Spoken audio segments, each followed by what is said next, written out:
عباد الرحمن وعباد الرحمن.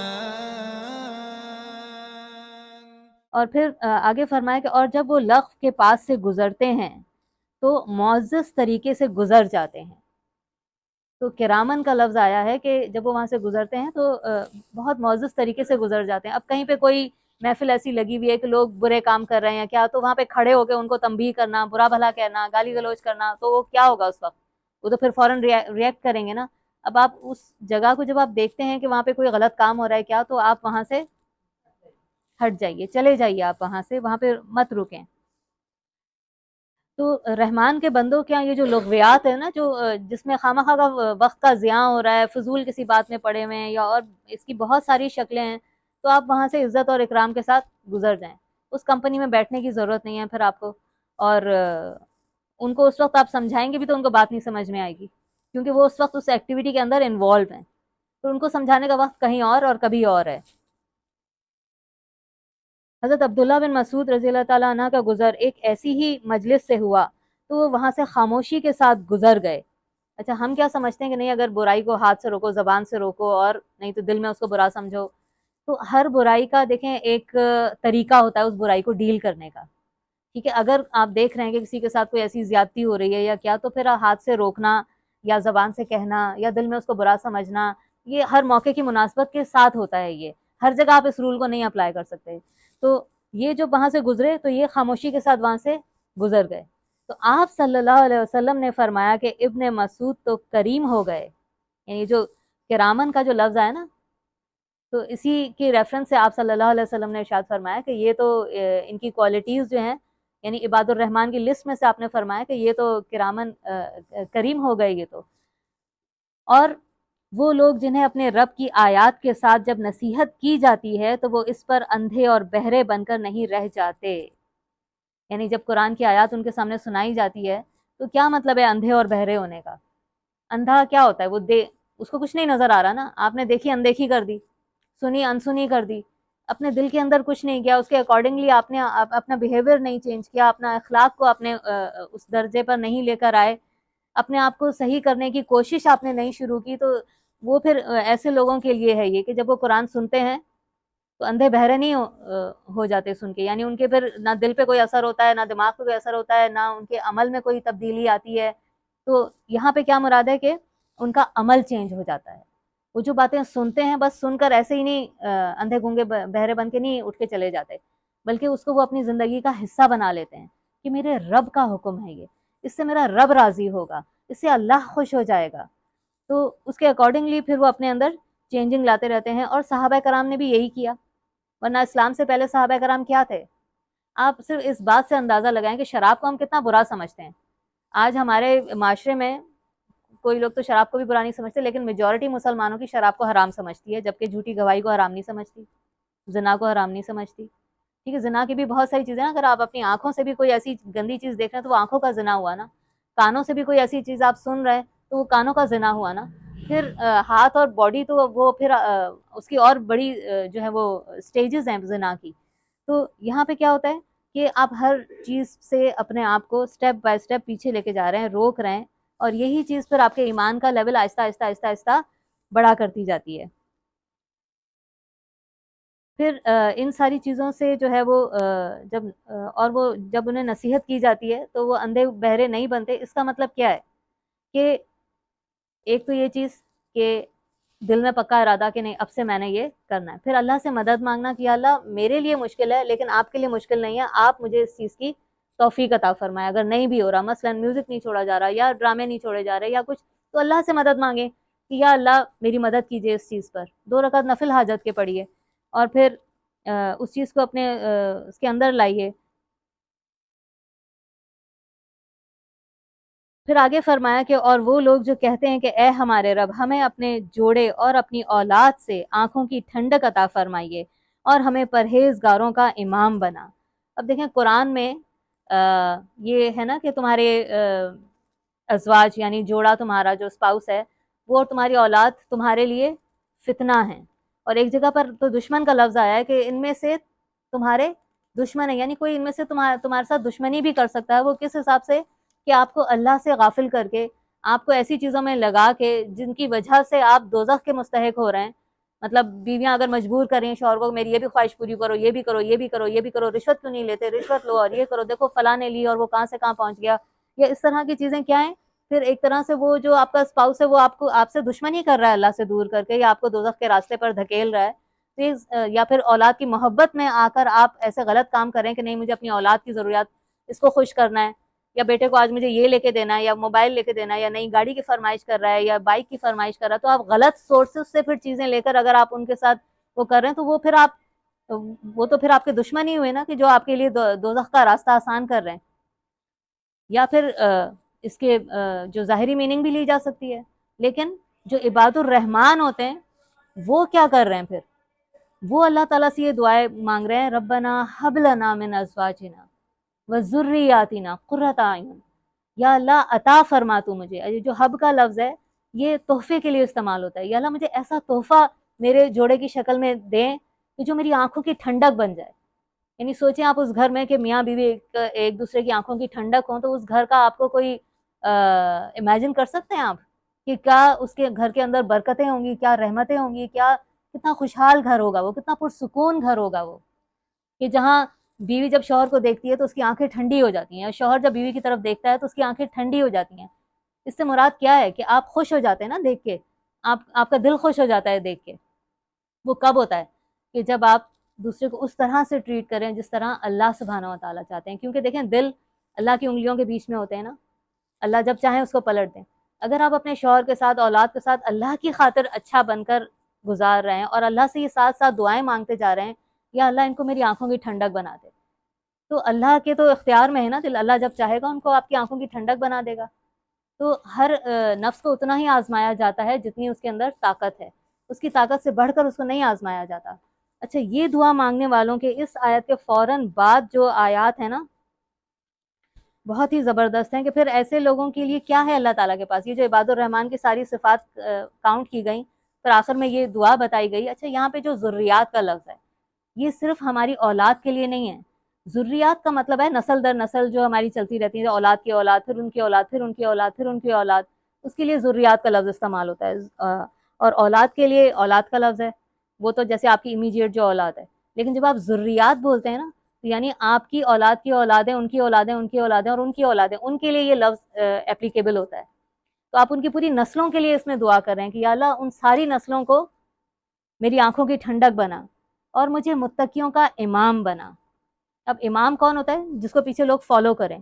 تو ہر ایک کی ذمہ داری ہوتی ہے نا، جیسے عورتوں کے بارے میں آپ صلی اللہ علیہ وسلم نے فرمایا کہ عورت اپنے گھر کی جو ہے وہ اس کو جیسے امام کا لفظ استعمال کیا اس کے لیے، تو فرمایا کہ ہر شخص نگراں ہے اور ہر شخص سے اس کی رعایا کے متعلق سوال ہوگا، اور عورت بھی اپنے شوہر کے گھر میں نگران ہے. یعنی ہمارا یہ جو گھر ہے یہ سب اس کی بھی ہم سے جو ہے وہ سوال ہوگا، پوچھ ہوگی. اور ہماری اولاد تو سب سے بڑی اللہ سبحانہ و تعالیٰ کی دی ہوئی نعمت اور عطا ہے نا، جس کی ہم سے پوچھ پکڑ بھی ہوگی، سوال بھی ہوگا. تو عورت بھی ان تمام چیزوں کی جو ہے وہ نگران ہے، اس سے سوال ہوگا. اب ہم جب ہر نبی بھی جب جنت کی طرف جب جا رہا ہوگا نا تو اس کے پیچھے اس کے فالوورز ہوں گے. ہر انسان اپنے پیچھے کچھ فالوورز کو لے کر آئے گا اور وہ اپنے پیچھے کچھ فالوورز کو لے کر آئیں گے. کچھ نیکی کے راستے پر جا رہے ہوں گے کہ ایک نے نیکی کی بات پھیلائی، پھر اس سے آگے بڑھی، پھر اس سے آگے پھیلی، پھر اس سے آگے پھیلی. تو جتنوں تک وہ نیکی کی بات پھیلے گی وہ سارے قیامت کے دن اس کے پیچھے پیچھے آ رہے ہوں گے. وہ دیکھ کے خوش ہوگا کہ واہ اتنے سارے متقی میرے پیچھے آ رہے ہیں. تو دیکھیں وہ قیامت والے دن کو امیجن کر کے یہ دعا جو ہے وہ مانگ رہا ہے عباد الرحمن کہ ربنا ہب لنا من ازواجنا وذریاتنا قرۃ اعین واجعلنا للمتقین اماما. یا اللہ مجھے متقیوں کا امام بنائیے گا، کہ میرے پیچھے آنے والے کون ہوں، مجھے فالو کرنے والے کون ہوں، متقی. یہ کس چیز کو انڈیکیٹ کر رہا ہے؟ صرف اپنے عمل کو نہیں بلکہ اپنے پیچھے بھی جو بھی میرے پیچھے پیچھے آ رہے ہوں، چاہے وہ دنیا میں میرے فالوورز ہوں یا آخرت میں میرے فالوورز ہوں، وہ سب کون ہوں، متقی ہوں. تو پھر دیکھیں پھر آپ کا کیا اسٹیٹس ہوا. اگر آپ کے پیچھے آنے والے متقی ہیں تو پھر آپ کا کیا اسٹیٹس ہوا. ظاہر ہے آپ بھی تو اسی راستے پر ہے نا، آپ بھی کسی متقی کو فالو کر رہے ہیں. تو اس طرح سے اپنے پیچھے پیچھے فالوورز کو لے کر آئیں گے. اور اگر کسی نے کوئی گناہ کا کام کیا ہے، کوئی شرک یا بدعت یا کچھ اس طرح کا اللہ کو ناراض کرنے والا کام کیا، اس کو دیکھ کے جتنے بھی لوگ ان کاموں میں انوالو ہوں گے، چاہے شرک ہو، چاہے بدعت ہو، چاہے گناہ ہو، چاہے زنا ہو، چاہے جھوٹ، جیسے ایک بات جھوٹ ہم تک پہنچی، اب ہم نے بغیر تحقیق کے فوراً میسج آگے فارورڈ کر دیا، گروپس میں ڈال دیا، پتہ نہیں کہاں کہاں کہاں کہاں پہنچ گیا، بعد میں پتہ چلا یہ تو بات جھوٹی تھی. تو ایک مومن کا یہ طریقہ نہیں ہوتا کہ وہ اپنے پیچھے جھوٹوں کو فالوورز بنا کے لے کر آئے گا، یا اپنے آگے. آج ہم سوشل میڈیا پر بھی دیکھتے ہیں نا فلاں کے کتنے فالوورز ہیں، کتنے فالوورز ہیں. تو سوچیں، اب تو یہ کئی گنا درجے یہ چیز جو ہے وہ بڑھ گئی ہے. اگر کوئی کسی کو غلط ٹریک پہ فالو کر رہا ہے تو وہ اپنے پیچھے کتنے لوگوں کو گمراہی کا سبب بن رہا ہے، اور کتنے لوگوں کا گناہوں کا وبال اس کے سر پر ہے. تو کیا ہے کہ اگر آپ کسی کو برا کام کرتے ہوئے بھی دیکھیں نا، اس کے گواہ نہ بنیں. یہ عباد الرحمن کی خصوصیت ہے، اس کی شان ہے. اور اگر دیکھیں تو پردہ پوشی کریں، آ کے کسی کو بیان بھی نہ کریں. لیکن ہم کسی کا کچھ پتہ چلتا ہے تو ہم ارے پتہ چلا یہ ہو گیا، ارے پتہ چلا یہ ہو گیا. تو ان سب چیزوں سے اب ہمیں تھوڑا باہر آنا چاہیے. اب وقت ہے کہ ہم اپنے معاشرے کو بدلیں. خود نہیں بدل جائے گا، میں بدلوں گی تو معاشرہ بدلے گا. اور یہی چیز ہر ایک کو اپنے بارے میں سوچنی چاہیے. تو ہم اپنے آپ کو تو اللہ کے آگے رکھیں گے نا کہ یا اللہ معاشرے کو بدلنے کے لیے میں نے اپنے آپ کو بدلا، اپنے سے شروع کیا میں نے. تو باقیوں کو تو بدلنا اللہ کا کام ہے نا، ہمارا کام تو صرف پہنچانا ہے. کسی کو ہدایت دینا تو اللہ کا کام ہے. پھر فرمایا کہ یہی لوگ جزا دیے جائیں گے بلند منزلوں کی شکل میں. اچھا، یہاں پہ غروفن کا لفظ آیا ہے کہ بلند بالا خانے ہوں گے جہاں پر یہ لوگ رہیں گے. اب سوچیں، اگر آپ کثرت سے یہ دعا مانگ رہے ہیں ربنا ہب لنا من ازواجنا وذریاتنا قرۃ اعین وجعلنا للمتقین اماما، اور کچھ عباد الرحمن کی جتنی بھی صفات ہیں اس پر عمل کرنے کی کوشش کر رہے ہیں. کیونکہ دیکھیں، جب گھر میں سکون ہوتا ہے نا تو آپ کچھ کام کرنے کے قابل ہوتے ہیں. ابھی اگر گھر میں کوئی ٹینشن ہوتی تو میں یہاں بیٹھ کے درس دے رہی ہوتی. تو وہ شیطان ان ٹینشنوں میں ہی ہمیں الجھا دیتا ہے. جب آپ کے گھر میں سکون ہوگا تو وہ سکون آپ کو اچھا سوچنے کے لیے انوائرمنٹ مہیا کرتا ہے. تو ہر چیز ایک دوسرے سے لنکڈ ہوتی ہے. اور سب سے زیادہ جو گھر کا ماحول ہے نا، جو گھر کی جو خاتون خانہ میں کہتی ہوں ان کے ہاتھ میں 75% ان کے ہاتھ میں ہوتا ہے کہ آپ اپنے گھر کا سکون کس طرح سے رکھتے ہیں. آپ اگر ڈسٹرب ہیں، غصے میں ہیں، پریشانی میں ہیں، تو آپ کی جو وائبز ہیں نا وہ پورے گھر کو پریشان کر دیں گی. آپ خوش ہیں تو پھر پورے گھر کو آپ کی جو وہ خوشیوں والی اور سکون والی جو وائبز ہیں وہ آپ کے پورے گھر کو پرسکون رکھیں گی. تو آپ یہ سوچیں، مجھ سے سکون شروع ہوگا تو پورے گھر میں ہوگا. پھر اس کا لازماً ریئیکشن آتا ہے، پھر سامنے والا بھی یہ کوشش کرتا ہے کہ میں اس کو پرسکون رکھوں، خوش رکھوں، کیونکہ وہ دیکھتا ہے کہ اس کے سکون ہونے سے گھر میں کتنا سکون ہے. یہ ڈسٹرب ہوتی ہے تو گھر میں کتنا بدسکونی ہو جاتی ہے. تو پھر وہ بھی آگے سے پھر شوہر بھی پھر بعد میں سپورٹ کرنے لگتے ہیں کہ نہیں، تمہیں پرسکون رکھنے کے لیے میں یہ بھی کر رہا ہوں، میں یہ بھی کر رہا ہوں، تم خوش رہو، تم سکون سے رہو، تاکہ گھر میں سکون ہو. تو اسے وہ سکون محسوس ہوا تو وہ چاہتا ہے نا کہ یہی سکون رہے. تو وہ ہم نے قائم کیا تو اس کے لیے ایک مثال بنی. اب ظاہر اب زندگی ہے، آپ کے ساتھ شیطان ہے، عورت تھوڑی جذباتی بھی ہوتی ہے، کسی کی سن لی یا کسی کا اپنے سے بھی کچھ غلطیاں ہو جاتی ہیں، انسان ہو جاتا ہے پریشان، ہائپر ہو جاتا ہے. تو آپ ان کو پہلے سکون کا مزہ تو چکھائیں کہ اگر آپ پرسکون ہیں تو کتنا ان کو یہ سکون مل رہا ہے، اور اگر آپ پرسکون نہیں رہتی تو کتنا گھر میں جو ہے وہ انوائرمنٹ کیسا رہتا ہے. تو ان ساری چیزوں کا انشاءاللہ تعالیٰ تھوڑا تھوڑا کر کے ہم خیال رکھیں گے. تو اب ان کے لیے بشارت ہے کہ یہ بہت جنت کے بالا خانوں میں ہوں گے. اب بالا خان، کبھی آپ نے راہداریاں دیکھی ہیں؟ یوں جس گھر میں یوں بڑی بڑی سی یوں راہداریاں بنی ہوئی ہوتی ہیں، جیسے یوں جیسے نہیں وہ بنے ہوئے ہوتے ممبر کی طرح سے، وہ سب محراب سے.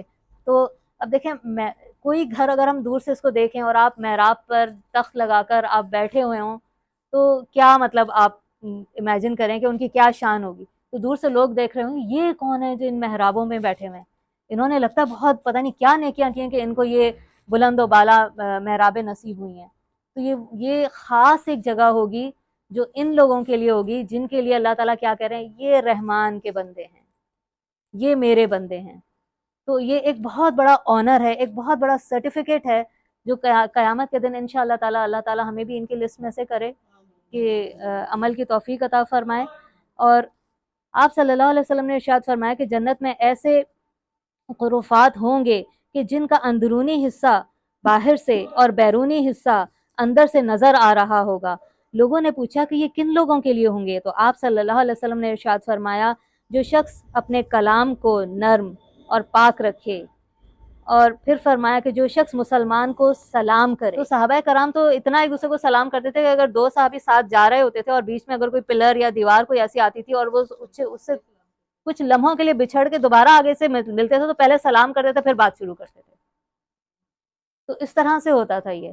اور ہم تو بس ایک دن میں ایک دفعہ سلام کر لیا تو پھر دوبارہ نہیں کرتے تھے. تو یہ چیز جب میں جاب کر رہی ہوتی تھی نا تو میں بچوں کو یہ سکھاتی تھی، بیٹا جتنی بار ملیں گے نا پہلے سلام سے بات شروع کریں گے. اب وہ اتنا ایک اچھا اسکول کا، وہ بچے جب بھی مجھے ملتے تھے مس السلام علیکم، تو وہ پہل کرنے میں، جیسے کبھی کبھی میں نے انہیں دیکھ لیا میں پیچھے سے آ رہی ہوں تو پہلے میں نے سلام کرنے میں پہل کر دی. اب جب میں نے پہل کر دی تو وہ لوگ تھوڑی دیر کے لیے تو شوق ہو جاتے تھے، یہ ٹیچر ہو کے ہمیں سلام کر رہی ہیں. پھر میں نے جب انہیں بتایا کہ بھائی 30 نیکیاں میں کیوں اپنی ضائع کروں، تمہیں کیوں دے دوں، جب سلام میں پہل کرے گا تو اس کو 30 نیکیاں ملیں گی نا.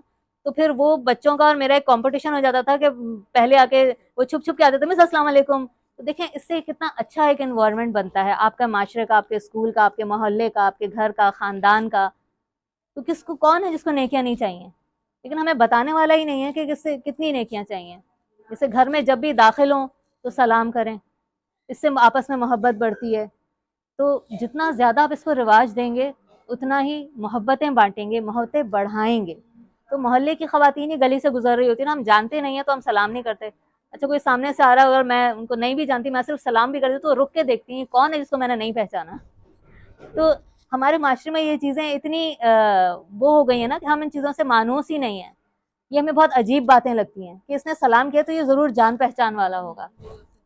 لیکن مسلمان کی شان کیا ہے، وہ ہر ایک پر سلامتی بھیجتا ہے.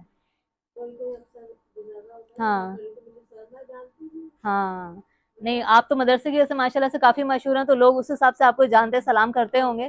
تو لیکن پھر بھی ہاں ہاں دوسرے جان رہے ہوتے ہیں. بالکل بالکل اچھا لگتا ہے نا، دل خوش ہوتا ہے نا. میں ایک چھوٹی سی، ابھی آپ کی بات سے مجھے ایک بات یاد آئی.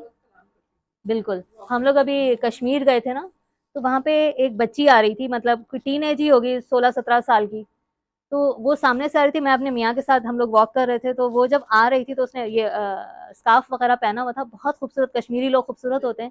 وہ جب میرے قریب آئی نا اس نے مجھے گردن سے یوں کیا اور یوں کر کے ہاتھ ملایا. تو میں نے بھی پھر اس کے سلام کا جواب دیا اور اس کو بھی سلام کیا، پوچھا کیسی ہو، تو ان سے اشاروں سے باتیں کرنے لگی. تو مجھے اندازہ ہوا کہ یہ بول نہیں سکتی اور میں جو شرمندہ ہوئی ہوں کہ مطلب یہ بول نہیں سکتی لیکن اس نے سلام میں پہل کی مجھ سے. اور دیکھیں، اور اس کے وہ مجھے ابھی تک وہ میری دعاؤں میں ہے کہ اتنی پیاری لڑکی تھی، اتنی پیاری بچی تھی، مطلب میری دعاؤں کا حصہ بن گئی ہے وہ. حالانکہ یہ کوئی مشکل سے 1-1.5 منٹ کی ہماری ایک ہی ملاقات تھی، لیکن وہ اپنے سلام کی وجہ سے ہمیشہ میرے دل میں رہ گئی. اور ہمیشہ میرے دل سے دعائیں نکلتی ہیں کہ یا اللہ اس کی قسمت بہت اچھی کیجیے گا. تو اس کا وہ ایک جیسچر تھا اتنا ایک معمولی سا، لیکن وہ دیکھیں دل کے اندر یہ چیز چلی جاتی ہے نا. کوئی سلام آگے بڑھے اور ہاتھ دونوں کر کے آپ کا ہاتھ ملائے، پھر آپ سے پوچھے کہ آپ ٹھیک ہیں، اچھا واک کر رہی ہو، تو ایسے وہ اشاروں سے. اور مجھے اتنا یہ بات میرے دل کو اچھی لگی کہ اب وہ لڑکی ہمیشہ میری دعاؤں کا ایک حصہ بن گئی. کیا کہ ایکٹ کیا تھا اس نے، ایک چھوٹا سا ایک مسافر تھے نا ہم لوگ تو وہ تو جانتی بھی نہیں تھی، اور اس طرح سے آگے بڑھ کے، حالانکہ میرے ساتھ میرے ہسبینڈ بھی تھا، پھر وہ ذرا دور کھڑے ہو گئے کہ یہ آپس میں بات کر لیں یا کیا. تو بہت اچھا لگا اس کا یہ جیسچر. تو اب دیکھیں اتنی سی یہ بات، چھوٹی سی مثال تھی کہ کس طرح سے لوگ دلوں میں گھر کر جاتے ہیں. تو یہ جو اللہ نے بولا ہے نا، یہ نبی صلی اللہ علیہ وسلم نے بولا ہے کہ سلام کو عام کرو اور آتے ہوئے اور جاتے ہوئے سلام کرو. تو یہ بات دلوں کے اندر اللہ سبحانہ و تعالیٰ، کوئی تو کلمہ ایسا ہے نا اس کے اندر اثر کہ جو اتنا اپنا اثر چھوڑ جاتا ہے. اچھا کہنے کو یہ ساری چھوٹی چھوٹی باتیں لیکن اپنے اثر کے اعتبار سے بہت اسٹرانگ چیزیں ہوتی ہیں یہ. پھر فرمایا کہ وہ لوگ جو ہیں وہ اپنے صبر کی وجہ سے، یہ جو بالا خانہ جہاں پہ یہ بیٹھے ہوں گے اپنے صبر کی وجہ سے ہوں گے. سب سے مین کوالٹی دیکھیں ساری چیزیں کیا مانگتی ہیں، صبر، پیشنس مانگتی ہیں. کہ جاہلوں کے منہ نہیں لگنا، یا اچھی طرح سے ملنا ہے، یا تہجد کے لیے کھڑا ہونا ہے، اس کے لیے بھی کتنا صبر چاہیے نا. بستر چھوڑنا، کھڑا ہونا، پھر وضو کرنا، نماز پڑھنا، پھر لوگوں کے ساتھ جو ہے وہ اپنی چال کو بیلنس رکھنا، اور ہر کچھ جو ہے وہ اپنے اخراجات میں اللہ سے ڈرتے رہنا کہ کچھ بھی میں خرچ کر رہی ہوں تو اس کا جواب دہ ہے، یا میں نگران ہوں اپنے گھر کی ہر چیز کا، مجھ سے سوال ہوگا. اگر سبزیاں پڑی پڑی خراب ہو کے ڈسٹ بن میں جا رہی ہیں تو میں اس کی ذمہ دار ہوں، تو اس کا بھی سوال ہوگا. تو یا تو آپ اپنی میٹ کو دے دیں یا کسی غریب گزرتے ہوئے کو دے دیں اگر اتنا نہیں آپ گھر میں پکا پا رہی ہیں، یا اس کو جلدی جلدی پہلے سبزیاں استعمال کر لیں. تو یہ چھوٹی چھوٹی چیزیں ہیں نا جن کا ہم سے سوال ہوگا. کہ لوگ رزق کے لیے کتنا تڑپ رہے ہیں. لوگ ان سے پوچھیں جن کے پاس کھانے کے لیے نہیں ہے، تو وہ کھانا جو ڈسٹ بن میں جا رہا ہے کیا پھر اس کا سوال نہیں ہوگا ہم سے؟ تو یہ چھوٹی چھوٹی چیزیں ہیں نا جن کا ہم جب خیال رکھتے ہیں تو اس کے لیے پیشنس چاہیے ہوتے ہیں، صبر چاہیے ہوتی ہے. پھر آگے فرمایا کہ ان کا استقبال وہاں سلام اور آرام کے ساتھ ہوگا، ہمیشہ اس میں رہیں گے. کتنا اچھا ہے رہنے کا مقام اور ٹھہرنے کی جگہ. یعنی اب جنت کو ہم تو امیجن بھی نہیں کر سکتے، لیکن اللہ تعالیٰ ارشاد فرما رہے ہیں کہ کتنا بہترین ہے. اچھا، پیچھے دوزخ کے بارے میں یہ باتیں گزری تھیں کہ بہت ہی بری جگہ ہے قیام کی بھی اور ٹھہرنے کی بھی. یعنی اگر وہاں سے گزرا بھی جائے، جیسے ہم کہتے ہیں نا اکثر کہ چلو جہاں پہ سب لوگ سزا کھا رہے ہوں گے، ہم تو مسلمان ہیں نا، کلمہ پڑھا ہے نا، کبھی نہ کبھی تو نکل کے ہم جنت میں چلے ہی جائیں گے. کیا آپ اس دنیا کی آگ کو ایک منٹ کے لیے بھی برداشت کر سکتے ہیں؟ کیسے لوگ، اللہ تعالیٰ بھی قرآن میں کہتے ہیں نا یہ لوگ کیسے صبر کیے ہوئے ہیں دوزخ کی آگ پر.